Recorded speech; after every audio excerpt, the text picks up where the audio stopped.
The gunshot came before I even realized my glass had shattered.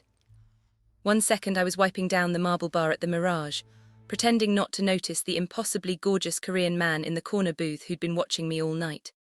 The next, I was on the floor, champagne and blood mixing, with glass shards cutting into my palms, and the entire rooftop bar had erupted into chaos. Another shot rang out. The mirror behind me exploded, raining crystal like deadly confetti. Through the smoke and screaming I saw him, Jae Min Han, the man from the corner booth, standing perfectly still while bullets tore through the air around him. He didn't flinch, just smiled at me, this slow, dangerous curve of his lips that said he owned the storm. "Stay down, beautiful," he called out in that smooth Korean accented English that had made my stomach flip when he ordered his drink earlier. But I couldn't stay down, because 30 seconds ago I'd slipped him a napkin with a warning, "Don't drink it, smile, leave now." I'd watched Marcus, the bartender before me, sweet Marcus who never hurt anyone, spike that Macallan with something that turned the amber liquid cloudy. I'd seen the fear in his eyes when men in black suits whispered threats about his daughter. So I warned the stranger, because that's what decent people do. Except he drank it anyway, downed the entire glass while staring directly at me, that infuriating smile never leaving his face. And now people were shooting, and I was covered in blood and glass and nothing made sense. "You were supposed to warn me," his voice came from right beside me. I screamed. He'd crossed the entire bar in seconds, now crouched behind the counter, so close I could smell his cologne, cedar and smoke and danger. "I did warn you, idiot," I hissed. "You drank it anyway." "The poison wasn't for me, Zoe, it was bait, and you just became the target." His hand grabbed mine, pulling me toward the emergency exit. "Now run." Wait, how did he know my name? No time to ask. He dragged me through the fire door onto the rooftop. Rain hammered down, 40 stories above Atlanta, the city lights blurring into streaks of gold below. My sneakers slipped on wet tiles. I went down hard, skidding toward the edge, toward empty air and a long fall. Strong arms caught me. Jae Min pulled me against his chest, one arm around my waist, the other braced against the ledge. We were pressed together, heart to heart, his face inches from mine, rain streaming between us. "Careful," he murmured. "I just got you, not losing you yet." "Yet," I gasped, fingers clutching his soaked shirt. "What does that?" Gunfire erupted from above. A helicopter hovered over us, red laser sights dancing across Jae Min's back. "They tracked us," he said, eerily calm. "Interesting." "Interesting, we're about to die." He grinned. "You're cute when you're terrified." "I am not cute, I'm freaking out." "Also cute," he scanned the rooftop. "Can you run in those shoes?" "Better than you can in Italian loafers." His laugh was genuine, unexpected. "I like you, Zoe Carter, this might work." Before I could ask what this meant, he grabbed my hand and we ran, zigzagging while bullets chewed up the tiles. The helicopter followed, spotlight pinning us. We reached the far edge. Below, a black SUV screeched into the alley. "Jump," Jae Min commanded. "Are you insane?" He jumped, pulling me with him. We fell, my scream echoed off buildings. Then we hit something soft, a delivery truck, rolling as it moved. Jae Min wrapped himself around me, taking the impact. The truck stopped, doors opened. Hands grabbed us, dragging us into the SUV. I was shoved into the back seat, and before I could catch my breath, someone snapped restraints across me, soft leather cuffs locking me to the seat. "What the let me go?" Jae Min slid in beside me, perfectly composed despite having just fallen off a building. "For your safety." "My safety, you cuffed me." "Because the moment we stop you'll try to run, and right now running gets you killed." He leaned closer. "Trust me a little longer." "I don't even know you." "That's not entirely true." He pulled out his phone, showed me the screen. My face stared back, my college graduation picture, my sealed juvenile record, my mother's death certificate, my eviction notices, everything, my entire life displayed like a case file. "So, I've known about you for 6 months, Zoe, since you applied to the Mirage, since you walked into the center of a war you don't understand." His fingers brushed a cut on my cheek, surprisingly gentle. "I'm sorry it took so long to protect you." The SUV sped through Atlanta streets, rain blurring the windows. My mind spun. The poison, the shooting, this man who looked at me like I was precious and essential to whatever game he was playing. Why me? I whispered. Why now? He didn't answer, just watched me with those dark eyes until the SUV stopped. Someone opened the door. Jae Min unlocked my cuffs and helped me out, his hand warm on my lower back. We were at Sovereign Tower, the most expensive address in Atlanta. Penthouse lights glowed at the top like a crown. I don't remember the elevator, don't remember walking into the apartment. Everything blurred, marble floors, floor-to-ceiling windows showcasing the city, furniture that cost more than I'd earned in my life. I remember collapsing on a white leather couch, someone draping a blanket over me, Jae Min's voice saying something in Korean, gentle and reassuring. Then darkness. When I opened my eyes, sunlight streamed through massive windows. My head pounded, my hands were bandaged, and I wore expensive silk pajamas I didn't recognize. I sat up slowly. The penthouse looked intimidating in daylight, modern art, a magazine-worthy kitchen, and on the glass coffee table 2 things that made my heart stop. A marriage license, official, legal, dated yesterday. And a diamond ring on my left hand that could fund a small country. The license read, Zoe Han. No, I breathed, no. Good morning, wife. I spun. Jae Min stood in the kitchen doorway, shirtless, wearing only black silk pants, holding 2 coffee mugs. His body was ridiculous, lean muscle and golden skin, and a dragon tattoo curling up his ribs. Our eyes met, something electric passed between us, hot and undeniable. This isn't real, I whispered, holding up the ring. This is fake, some protection thing, right? He walked toward me slowly, deliberately, set the mugs down, crouched so we were eye level, so close I could see gold flecks in his dark eyes. His hand came up, fingers trailing along my jaw, tilting my face toward his. It is now, he murmured, voice low and dangerous. Then his phone rang, sharp, urgent. He answered in Korean, his expression shifting to lethal focus. He listened, said something harsh and hung up. When he looked at me again, everything had changed. We have a problem, he said. The people who tried to kill us last night, they weren't after me, they were after you, and they just figured out where we are. The penthouse windows exploded inward in a shower of glass. Masked figures rappelled from above, weapons drawn. Jae Min grabbed me, pulling me behind the couch as bullets tore through his apartment. He pressed something into my hand, a gun small and deadly. Do you know how to use this? I stared at the weapon, then at him, then at the armed men filling his living room. I'm a bartender.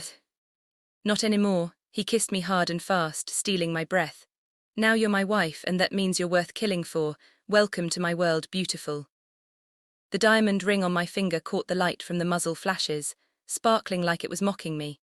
My heart hammered against my ribs as masked figures poured through the shattered windows, guns raised, moving with military precision. Jae Min pulled me behind the overturned couch, his body shielding mine. Stay down and don't move. You keep saying that, but people keep shooting at us. Despite the chaos, he almost smiled. Welcome to marriage, beautiful. This is not what I signed up for. You didn't sign up for anything, I signed you up. His hand found mine in the darkness, squeezed once. No one hurts my wife, not while I'm breathing. The possessiveness in his voice sent heat through me that had nothing to do with the gunfire. I hated how my body responded to him, even now, even with death literally raining down around us. Glass shattered somewhere deeper in the penthouse. They were inside, all around us. Time to go, Jae Min murmured, pulling me toward a door I hadn't noticed before. Hidden panel in the wall, opening to a private elevator. We tumbled inside, the doors closed just as bullets pinged off the metal. My ears rang, my hands shook, but Jae Min looked perfectly calm, already on his phone, speaking rapid Korean. What's happening? I demanded. Why are they after me? Because you're leverage. He hung up, dark eyes finding mine. My cousin Myung-soo, he wants control of the Han syndicate's US operations. I'm in his way. You're now the fastest way to remove me.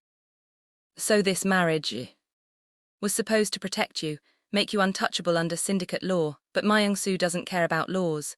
His jaw tightened. And someone inside the police force leaked your identity before the marriage could be registered properly. You're exposed, Zoe, completely. The elevator opened to an underground garage. A black SUV waited, engine running. Get in, Jae Min ordered. I want answers first. You'll get them after we're not actively being hunted. Fair point. 20 minutes later, we were in a different penthouse, smaller, less ostentatious, but still ridiculous by my standards. Floor-to-ceiling windows overlooked rain-soaked Atlanta streets, neon signs reflecting off wet pavement like oil paintings. Jae Min handed me dry clothes, his clothes, a shirt that smelled like him and reached my thighs. Change, then we train. Train for what? Survival. He started pulling out weapons from a hidden wall panel. Guns, knives, even throwing stars. If you're my wife, you need to look like you belong in this world. That means knowing how to defend yourself. I'm a bartender. We're past tense. He held out a small handgun. Now you're Jae Han, wife of the most dangerous man in Atlanta, act like it. I took the gun, it was heavier than I expected. This is insane. This is reality. He moved behind me, hands on my shoulders, adjusting my stance. His breath was warm against my neck, feet shoulder-width apart, arms extended, both eyes open. I tried to focus on the target he'd set up, but all I could feel was his body against mine, his hands guiding my arms, the heat of him surrounding me. Breathe, he murmured, and squeeze, don't pull. I fired, the recoil shocked me, but the bullet hit the target. Not center mass, but close enough. Again, he commanded. We trained for an hour. By the end, I was sweating, exhausted, and disturbingly good at hitting targets. Jae Min watched me with something that looked like pride mixed with desire. You're a natural, he said quietly. At killing people. At surviving. His phone buzzed. He glanced at it and his expression darkened. Zoe, you need to see this. He turned the screen toward me. Video footage of my apartment, the tiny studio I'd worked 3 jobs to afford, being torn apart. My books thrown, my clothes shredded, my photos destroyed. Everything I owned, everything I was, being systematically erased. They're making you disappear, Jae Min said. Erasing your old life so there's no proof you existed before me. My chest tightened. Why? Because ghosts are easier to kill than real people. I sank onto the couch, suddenly exhausted beyond measure. I want my life back. Your life was never yours. He sat beside me close enough that our thighs touched. Your parents, they had debts to the Han family. When they died, that debt transferred to you. You've been marked since you were 16. I've been watching over you since then. Watching over or stalking? Both, probably. He had the decency to look guilty. But I kept you safe, Zoe. Every close call, every dangerous situation, I made sure you survived. My hero, I said flatly, then paused. Wait, every dangerous situation, the mugging 3 years ago. Staged, my people. The apartment fire last year. Myung-soo testing your survival instincts. I had sprinklers rigged. I stopped mind racing. Oh my God, you've been controlling my entire life. Protecting it, he corrected. There's a difference. Is there? Before he could answer, the door opened. A young black man walked in, carrying a laptop, looking like he'd just rolled out of bed, hoodie, glasses, exhausted genius energy. Tay, I jumped up. What are you doing here? Tay Williams, my best friend from the community center, the kid I'd mentored through high school, stared at me like I'd grown a second head. Zoe, girl, what the hell? I've been trying to reach you for 12 hours. Your phone's dead, your apartment's trashed, and there's a bolo out for you with the cops. I'm aware my life is a disaster right now. Understatement, Tay looked at Jae Min. You must be the husband, the criminal mastermind who kidnapped my best friend. I prefer protective husband, but sure. Jae Min crossed his arms. Did you find what I asked for? Yeah, and you're not gonna like it. Tay opened his laptop, fingers flying across the keyboard. Your boy Cole, he's been sending encrypted messages to someone outside your organization for 3 weeks. Location data, security codes, Zoe's schedule, everything. My blood went cold. Cole's the mole. Not just any mole, Tay continued. He's feeding information to both Myung-soo and the FBI, playing both sides. Jae Min's expression went murderous. Where is he now? Funny you should ask. Tay pulled up more screens. Because while you two were playing house, someone's been playing with Zoe's identity. Bank accounts drained, social media deleted, credit cards maxed out and reported stolen, DMV records showing a different address. It's like, I never existed, I whispered. Exactly, Tay looked at me with genuine worry. Zoe, someone's not just trying to kill you, they're trying to replace you. The room spun, Jae Min's hand found mine, grounding me. Then we smoke them out, he said, tonight at the Bellamy Gala.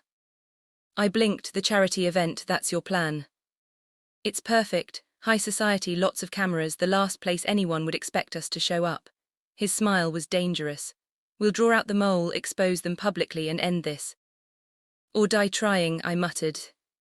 That's the spirit. He pulled me closer. You'll need a dress.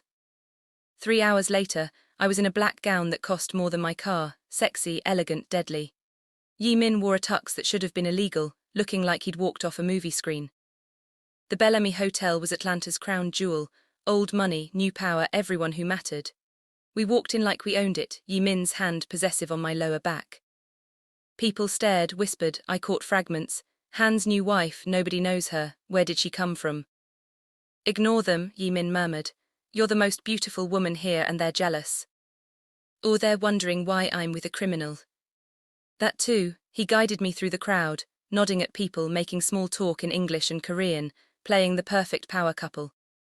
But I felt eyes on us, wrong eyes, dangerous attention. Jae Min, I whispered, something's off. I know, his hand tightened on mine, stay close. We made it to the bar. I ordered champagne to steady my nerves. The bartender, young, nervous, slid the glass toward me with shaking hands. And underneath the napkin a note, you're already too deep. I looked up, but the bartender was gone, disappeared into the crowd. What is it? Jae Min leaned in, reading the note over my shoulder. His body went rigid. He's here, the mole. How do you know? Because that's my handwriting. Before I could process that impossibility, gunshots exploded through the ballroom. Not random fire, targeted, precise, all aimed at us. Jae Min grabbed my hand, pulling me into a darkened hallway. We ran past screaming guests, past security, past sanity. Where are we going? I gasped. Anywhere but here. We burst out into the rain, sirens already wailing in the distance. My heels clicked on wet pavement as we ran. Jae Min's jacket was around my shoulders, his gun in his other hand, his eyes scanning every shadow. My phone buzzed in my clutch, unknown number. Against every instinct I answered. A recorded message played, crystal clear over the storm. Zoe Carter, listen carefully. Jae Min Han isn't your husband, he's your next target. The marriage was his way of getting close enough to eliminate you, just like he eliminated your parents 15 years ago. Run, while you still can. The message ended. I stopped running, standing in the rain, staring at the man who'd kissed me, protected me, claimed me. Zoe, he turned, reaching for me. What's wrong? Did you kill my parents? The words came out flat, emotionless. His face drained of color. Who told you that? Answer the question. It's not that simple. Did you kill my parents? Thunder crashed, lightning illuminated his face, guilt, pain, regret, all written clearly. Not personally, he finally said. But I was there, I was 19. My father ordered the hit and I didn't stop it, I let it happen. The world tilted. Rain poured down, mixing with tears I didn't remember crying. You've been lying to me since the beginning, I whispered. I've been trying to protect you. From what? From you, I backed away. You married me to control me, to keep me close, to make sure I never found out the truth. That's not, he stepped forward. Zoe, please. Don't, I raised my hand, voice breaking. Don't come closer. Sirens surrounded us. Red and blue lights painted the rain. Jae Min stood there, water streaming down his face, looking more vulnerable than I'd ever seen him. And despite everything, the lies, the manipulation, the blood on his hands, I felt something twist in my chest that felt dangerously like love. Why do I feel like I love the man who could kill me? I whispered. His eyes met mine. Because maybe we're both too broken to know the difference between love and destruction. Police cars screeched to a stop around us. But neither of us moved, just stood there in the rain, staring at each other across an impossible distance. Then someone grabbed me from behind, and everything went black. Wait, if you're not subscribed yet, you're missing the next episode. Hit that button now because episode 2 reveals who kidnapped Zoe and the truth about Jae Min's past. Comment, I don't trust anyone if this betrayal shook you. Let's go.